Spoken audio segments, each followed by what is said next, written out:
I knew something was wrong the moment her laugh didn't sound like hers anymore. It was a Friday night, one of those company parties Jenna's office threw every few months. This time, she'd insisted I come. Said it would be good for us to show up together. I took it as a good sign. Maybe she wanted to fix things. Lately, she'd been distant, smiling more at her phone than at me. Always too tired to talk, too busy to go out with me. When we arrived, the house was already alive. Warm lights glowing through the windows, glasses clinking, music threading through the chatter. I poured myself a drink and tried to shake off the tight feeling in my chest. Jenna slipped into the crowd effortlessly, as if she belonged there more than she belonged with me. I told myself not to be that guy, the jealous husband lurking on the sidelines. So I mingled, made small talk, forced a laugh when needed. But the knot in my stomach only got tighter, sitting there heavy, gnawing at my patience. Then I heard it, her laugh high and breathless, the way she used to laugh with me when everything between us was new.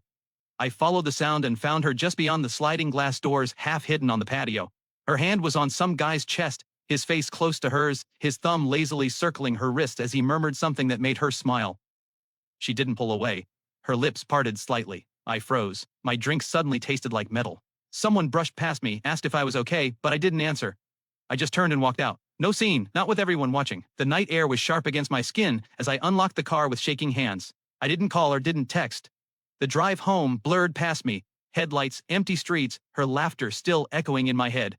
I sat in the dark living room for hours, staring at nothing, trying to understand what I'd just seen. Was it just a moment? Was it more? How long had it been going on? By 2 a.m, I'd made my decision. I wasn't going to beg for an explanation. If she wanted to break us, she could do it on her own. I locked the bedroom door and lay awake, counting each tick of the clock until morning. She came home at 3:15 a.m., heels clattering across the floor, muttering as she kicked them off. She didn't try the bedroom door. I heard the quiet sounds of cabinets opening and closing before silence settled over the house. At 7:30 there was a knock. "Daniel." Her voice was small, unsteady. "Can we talk?" I didn't move. She knocked again, harder. "Please." I got up, unlocked the door just enough to see her face. Her eyes were red, mascara smeared. "You left," she whispered. "Should I have stayed?" I asked, my voice flat. She flinched like I'd struck her. "It's not what you think." "Then tell me what I think," I said. Tears welled in her eyes. "It was just a conversation." With your hand on his chest, her face crumpled. "Daniel, I swear. I don't want to hear it right now." My tone was calm, almost too calm. I stepped past her and started making coffee. My hands were steady now, cold. She trailed after me, twisting her fingers. "I drank too much. He was just being friendly." "Friendly?" I repeated. "That's what we're calling it now?" "You don't understand," she said, her voice breaking. "I understand plenty." I turned fully to face her. "I was there, Jenna. I saw. That broke her." She sagged against the counter, her body suddenly small, fragile. "I messed up," she whispered. "Is that all it was?" I asked quietly. It was already ruined. Her silence told me everything I needed to know. The rest of the morning was jagged, full of stops and starts. She tried to explain, swore it was a mistake, swore nothing really happened. I asked if it was the first time. She paused just long enough for me to understand the answer without hearing it. "Was he worth it?" I asked. Tears spilled down her face. "No, it wasn't like that. I don't even like him like that. I felt invisible lately, Daniel." That cut deeper than anything. Invisible. After all the nights I stayed late at work, the weekends I sacrificed so we could build the life we dreamed of. She dared to say she felt invisible. "You felt invisible, so you reached for the first person who made you feel noticed?" Her sob was the only reply. By the afternoon she was a shell of herself, pacing the kitchen, dialing her sister, and hanging up before the call went through. She tried to take my hand once, but I pulled away. "Don't," I said. "Not now." We skipped lunch, barely spoke. I sat at the table staring at emails that refused to make sense, my head heavy with fog while she curled on the couch, small and broken. The weight of her betrayal seemed to press on every wall of the house. When night came, I still didn't know what to do. Divorce, counseling, silence. I didn't know if there was anything left worth saving.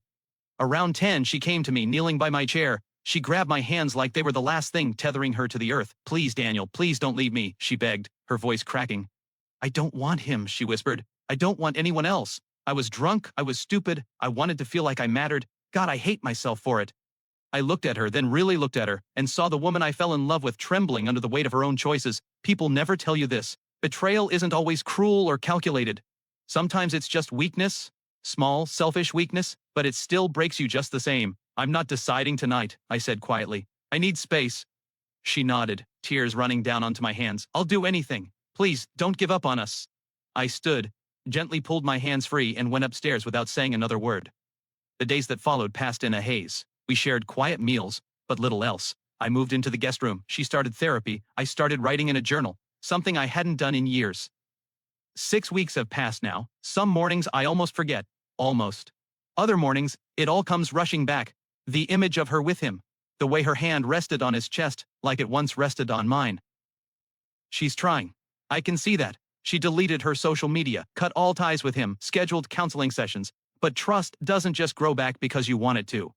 When it does, it comes back misshapen. Last night she asked if I still loved her. I didn't answer right away. I just stared at the ceiling, listening to the rain. I love the woman I married, I said finally.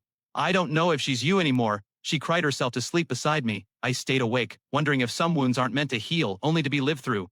This morning she broke completely, not just from guilt, but from the full weight of what had happened. Love, we both learned, isn't a safety net that catches you without tearing. When trust is cracked, even if you try to press it back together, the fracture lines never disappear. I still don't know what I'll choose, whether I'll stay or go. But I know this, I am not the same man I was before that night. Whatever comes next, it will be built on something real, not on pretty lies, because I would rather face the truth alone than share a life built on betrayal. Maybe someday I'll forgive her. Maybe I'll learn to see her without seeing that night in my head. But forgiveness isn't a switch. It's a slow, uneven climb out of the wreckage. You think you've reached the top, and then a single memory drags you back down. Sometimes she catches me looking at her differently, with that guarded distance that wasn't there before. I see the guilt in her eyes, the quiet panic that maybe she destroyed us for good. I don't tell her she might be right. The truth is, we're both ghosts in our own marriage now, moving through routines, speaking in half sentences, trying to pretend that normal still exists.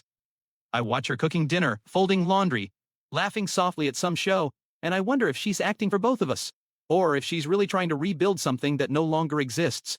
I wish I could forget that patio, that laugh, that moment when my entire world tilted, but memories have sharp edges, and mine keep drawing blood.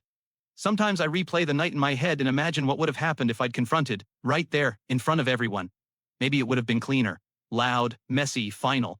Instead, I walked away and left the silence to eat us alive. Maybe that was worse. Maybe that was mercy. Either way, there's no undoing it. The version of me who trusted her without question is gone. The version of her who could look me in the eye without flinching is gone too. What's left are two people trying to decide if love can survive its own death. I still wake up at 3 a.m. sometimes and reach for the side of the bed that used to be warm, only to find it cold. I wonder if she does the same when I'm not there. I wonder if she realizes that forgiveness, even if it comes, won't make us who we were. It'll just make us strangers who share a history. I think that's the part that hurts most, knowing that even if we make it, we'll never go back to before. And maybe that's okay. Maybe love isn't about going back. Maybe it's about seeing each other clearly, flaws and all, and deciding if what remains is still enough. I don't know yet if it is, but I do know one thing. When I heard her laugh that night, I lost something I can never get back. Not just her, but the quiet certainty that I was enough. And that loss, more than her betrayal, is what changed everything.